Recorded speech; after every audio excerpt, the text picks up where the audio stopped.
Detectives now say they found even more victims of the Denver area heart doctor accused of drugging and sexually assaulting dates. 2 men have died today after allegedly opening fire on law enforcement. The LGBTQ community is feeling more targeted than ever, and a group that fights on their behalf is declaring an emergency. We'll have reaction from a local nonprofit. And let's go Nuggets. Tonight's the night to take back control of the NBA Finals. And here we go again. That sound, that sight, that's every afternoon these days, courtesy of Mother Nature. More hail and heavy rain hitting to the south and west of Denver. It was dropping hail in Arvada and Golden earlier today, with dark skies hanging over Boulder and the foothills as well. Take a look at the time-lapse video our crew shot in the Cameron Peak burn scar today. Extremely heavy rain dumping onto an area that was completely burned almost 3 years ago. Luckily, all the hillsides are green with regrowth, adding stability to the soil and helping stop major flooding. Kathy, of course, tracking the storm threat and the flood warnings, joining us now with a look at what is going on now and what's to come. So far, so good for the evening drive, but in Larimer County in the Cameron Peak burn scar, a flash flood warning remains in effect. Similar scenario playing out in Grand County. We're also watching the East Troublesome burn scar there. Not much rain in Denver yet. Dark clouds mean rain for Fort Collins and Boulder, and the biggest threat is these slow-moving thunderstorms are dropping torrential rain, producing some deadly lightning as well. Temperatures warmed, almost 80 in Denver. We've cooled back to 70 this hour. We've got winds out of the east and southeast, and that's driving storms toward the west, which is kind of backwards from how they usually travel across the state. Abundant moisture, so we have a window in Denver between now and about 7:30 to see a storm move over the metro area. Heaviest activity has been around Broomfield, Boulder, Golden. That cell did go severe. A little bit of small hail up there and heavy rain, but so far so good. Centennial, Aurora up to the Brighton area, and we're seeing again those heavy thunderstorms dropping heavy rain in Grand County and Larimer County, where flash flood warnings remain in effect. And that will probably play out overnight into tomorrow as well. A window for Denver, storms between now and 7:30, then we clear out. We rinse and repeat for tomorrow. We've got sunshine, another round of storms coming in late in the day, and we'll be timing that out for you. If you're out and about tonight, go Nuggets. Put your Nuggets blue and yellow on and get out there and watch the storms early on, but then things settle down and we have a beautiful evening. Coming up, we're going to talk much more about the rain that's coming overnight for some areas, and we'll look ahead to the weekend. For some areas, it'll be warmer and drier. For others, grab the rain gear. Even more women are coming forward claiming that a doctor drugged them on dates. Some of those women now claiming that they were raped, and now prosecutors have filed more charges against cardiologist Stephen Matthews. Investigative reporter Jeremy Hahola found 16 victims have now accused Matthews. From hospital hallways to a Denver jail, as Dr. Stephen Matthews waits for his next court date, prosecutors have filed more charges against him. Matthews now faces 34 felony counts. He's accused of drugging 16 women. Some of the women say they were raped. All of them can't remember what happened the night before.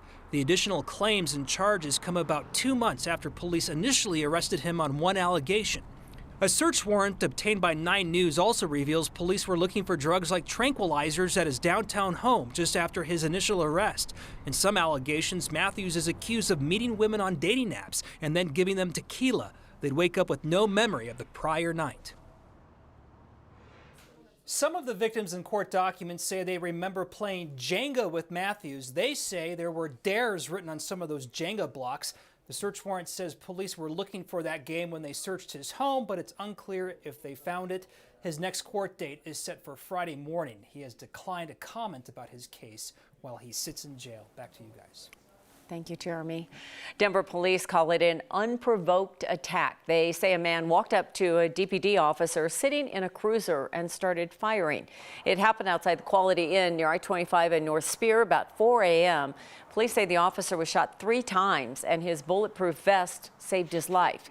He was even able to fire back at the suspect, whose identity and motive aren't known yet. That suspect died in the hospital.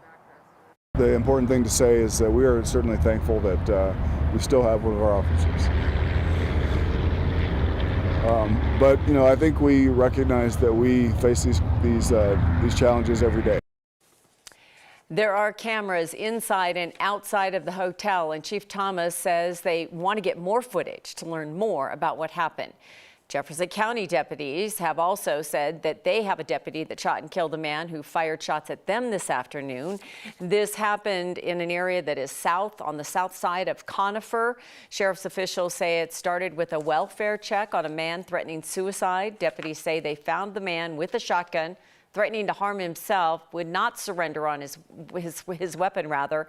He finally did after a couple of hours, but then deputies fired at him, and he quickly picked up the shotgun and fired at them. That's according to them, and they say they shot back, killing him. 17 months now after the Marshall Fire destroyed more than 1,000 homes and killed 2 people, we are closer to knowing what caused it. Boulder County authorities have a press conference set now for Thursday morning to share their results of an investigation. And Kevin Vaughn from our 9 Wants to Know team joined us to break down what we know about the beginnings of the fire that started December 30th, 2021. This is a satellite image taken hours after the Marshall Fire erupted. Let me orient you. This is Highway 93, this is Marshall Road, and all the black you see is the fire's burn scar. Here's what we know. Around 11:20 that morning, fire was burning in this area. That's on property owned by a religious group called 12 Tribes.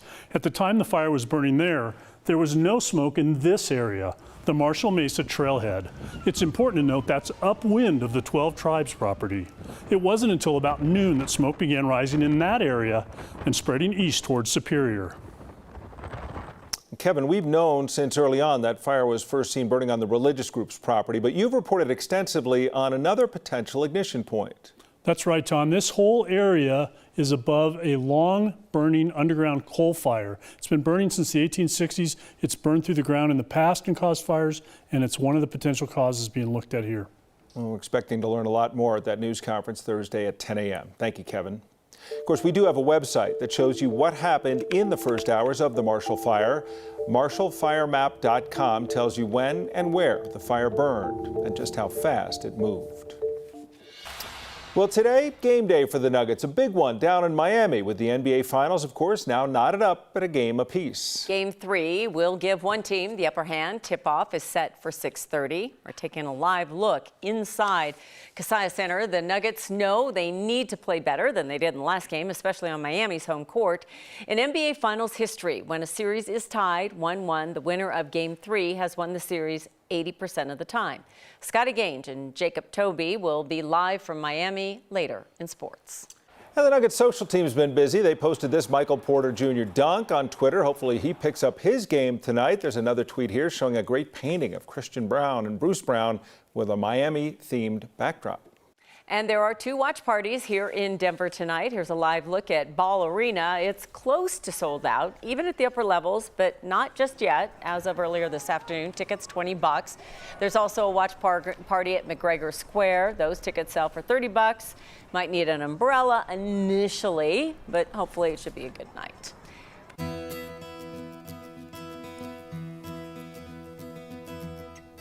School's out. Pools are open, and Coloradans are making their plans for summer. Yeah, fun time of the year for many Coloradans, but it is also a more difficult time for those who struggle to feed their families.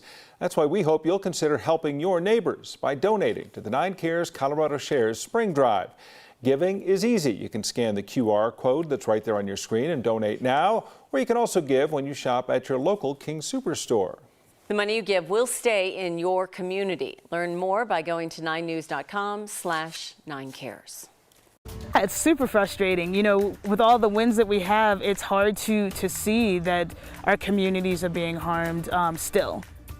The threats against LGBTQ people are overwhelming, and the Human Rights Campaign is increasing the fight for their right to live safely.